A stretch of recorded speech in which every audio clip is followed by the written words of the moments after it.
Welcome back to Phoenix Forge. Now, today's essential skills lesson is making rivet snaps.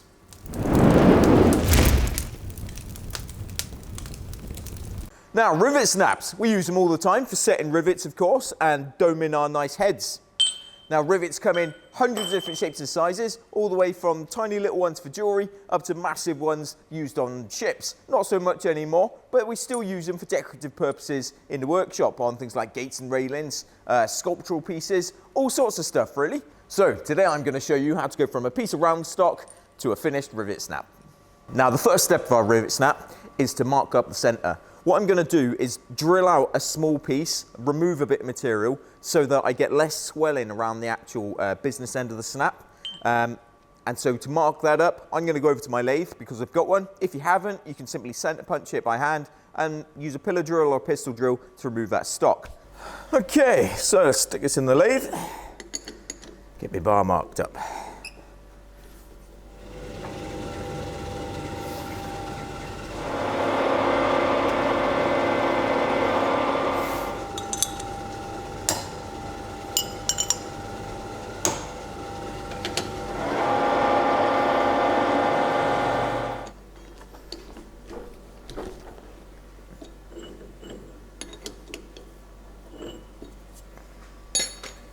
I've not gone in a huge way. I've gone in with a 5/8 drill bit, 16mm, and I've just gone down until the edges have started to cut in, and I've gone down about 1mm on the outside edge.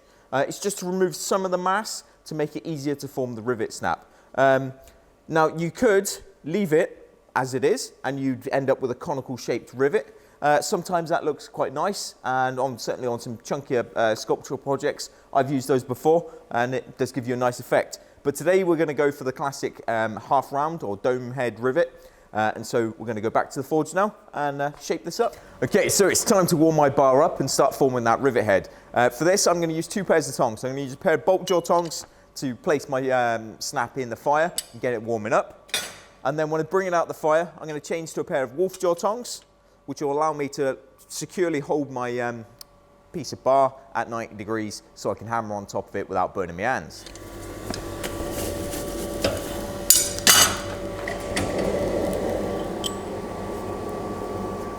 Right, there are 3 main ways that you can go about forming up the dome inside your rivet snap. One method is to take the actual rivets that you're going to use, get a bolster plate, drop it in the bolster, stick it over your Pritchell hole, and start hammering over the top with this nice and hot. That will then obviously swell up the inside of this and start to form your rivet snap. What that does tend to do though is completely collapse the rivet that you start using, and you'll go through about half a dozen rivets while you're trying to form that up. So it's not necessarily the best method. Another method that I've used in the past is to take a hardened ball bearing. Again, you can stick this on your bolster plate, and you can forge down on top of there, or even better still, you can stick this bar in your fly press or in your hydraulic press and use the downward motion of that. Because you've got 6 tons, or in my case 30 tons on the hydraulic press, I could do it in one heat, nice and easy. But we're going to do it by hand today.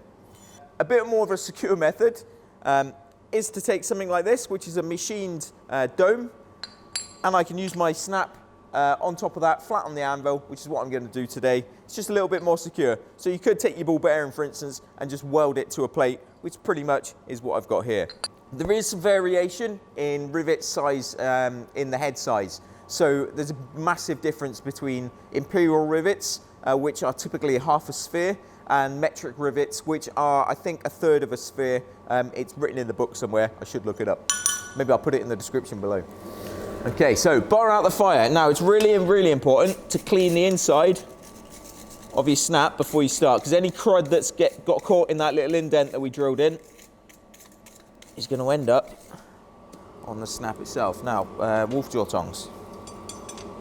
And you've got to hurry with this because we've got to use the most of that heat. I'm localizing my heat just to the end. I don't want to bend my bar.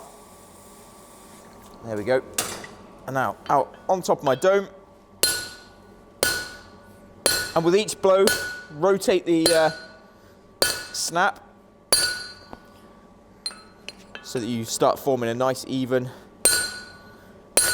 dome on the inside of that rivet snap. And there we go. It's starting to form nicely, starting to swell, and I'm not getting any bend, which is great. So same again. It's going to take 2 or 3 heats to do this. Okay, round 2.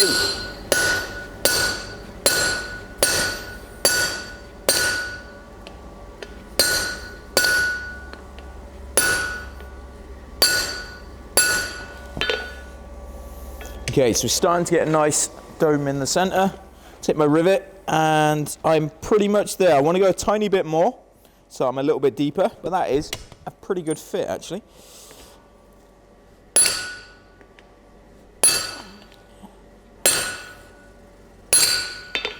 Now, what I'm going to do next is actually case harden this. I'm going to use some Casonite for that. You don't have to do it, but it will make your rivet snap last a hell of a lot longer.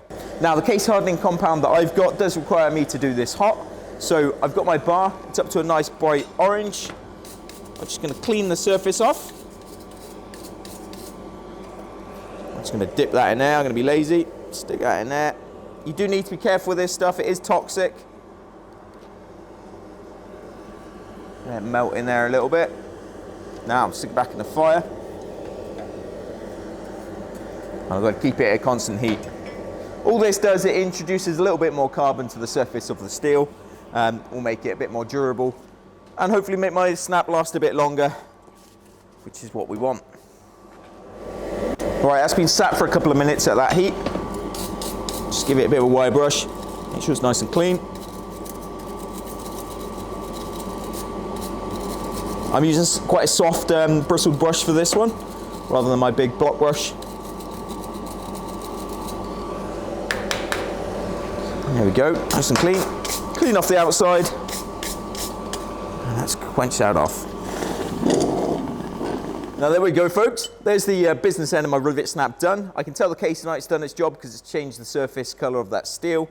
It's still a perfect fit for my rivet, my 10mm snaps. What I want to do with this is I've got to dress the back end. I'm also going to grind it flat in the side and stamp it up to say 10mm, so that when I pick it up in the future, I know that it's the right size without having to go to the drawer and find any rivets. Okay, let's dress this back end.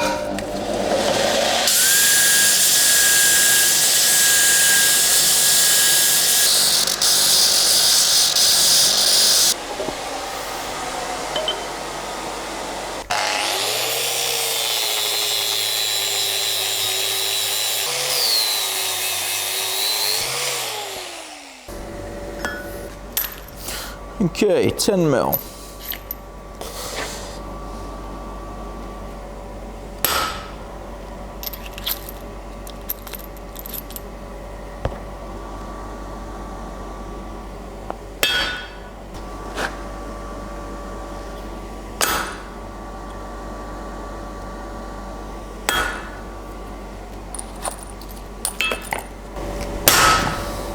Okay, so that's my top snap finished. Now you can't just get away with using a top snap, you need a bottom snap to go with it. So what I typically use is a piece of bar with a dome in the top of that. So what I'm going to show you next is how we go about making one of those. And it's pretty much the opposite. So what I need first is my center punch. I'm going to center punch a hole in the middle of this. No lathe this time, we'll have to do it the other way. And we're going to go over to the drill and we're going to remove some of the material because we don't want it to swell upwards and leave an indent in our work.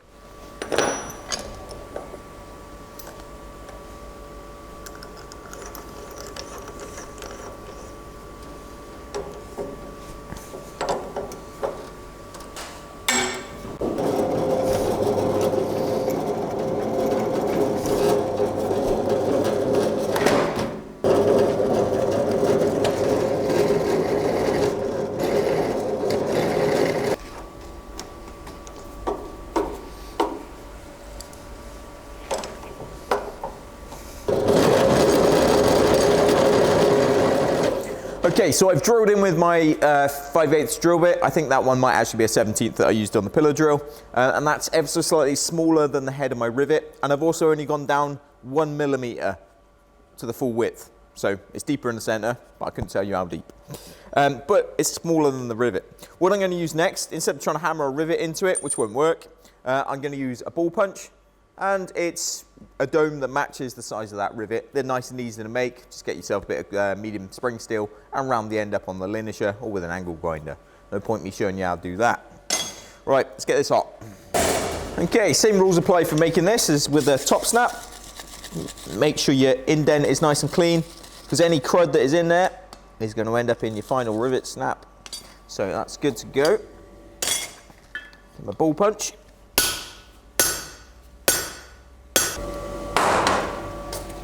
Okay, I'm just going to finish this off with a rivet, just to make sure it is the right size.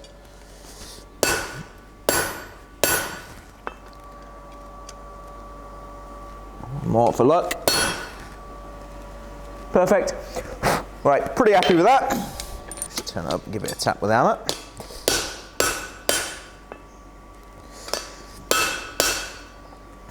Okay, I'm just going to quench it off. I'm not going to bother case hardening this one.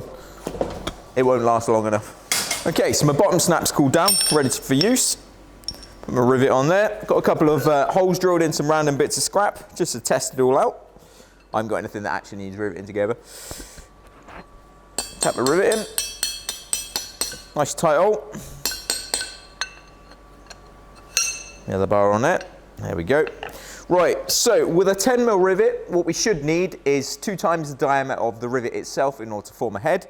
So it's 10mm rivet, so we need 20mm of stock. So I'm going to mark that at 20mm, slice it off, and then we'll rivet that up. So luckily for me, my brass roller is 20mm wide, so I can cheat slightly. And put a little chalk mark on there. And I'm going to use an angle grinder because I'm going to be lazy.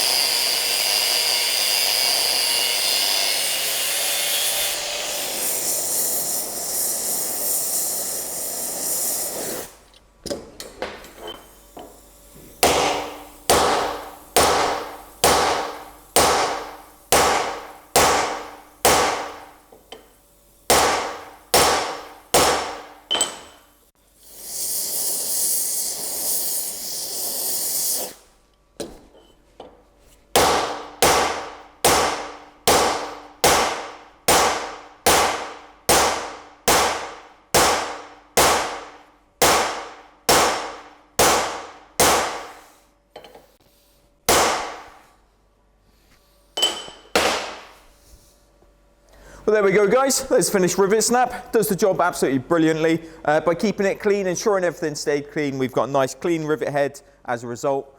Almost as good as the original machine made one, so pretty happy with how that came out. Bottom snap works a treat. These, I tend to make them to fit whatever job and project I'm working on. If you're working in a leg vise, then you can use one of these top and bottom. That does work. Also, we sometimes cut them, weld them to a plate, so that if you're in the middle of a gate and it's laid out on the workbench, you can get to the center and rivet up the uprights and things like that. So another tool, another way of doing it. Well, I hope you guys found this video useful, guys. Let us know what you think in the comments. As always, you can help me make more videos by supporting the channel on Patreon. You can follow us on Instagram. Remember to click like and subscribe, and we'll see you here next time in the workshop. Cheers, guys.